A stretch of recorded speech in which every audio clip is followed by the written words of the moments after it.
یو ملګری راغی وی د خبر ته لیک سوچ کې د پیغمبر اسلام دیدار مې نصیب شو او نبی علیہ السلام د دې خو ویلي لیدل ونور ته نه خو پیغمبر علیہ السلام راته او فرمایل چې الله پاک او زه د امت نه ډیر خپایو الله پاک او زه الله پاک د امت نه خپه دی او زم ته خپه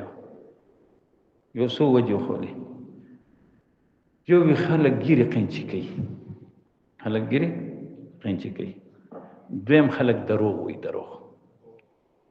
دریم خلک د حلال حرام تمیز نه کوي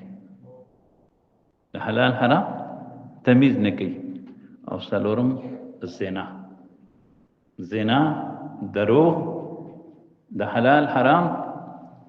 تمیز نکول ګیره قنچي کول ودا څلور اعمال نبی علیہ السلام ماته وی او بیا راته تاسو یاد کړئ چې اغوی تو وای چې دا خلکو ته د دې ذکر مو کی او دا مو تو وای چې الله وسه سپ ته د دې خبر ورکي ولې دا په مونږ کې نه دي مونږ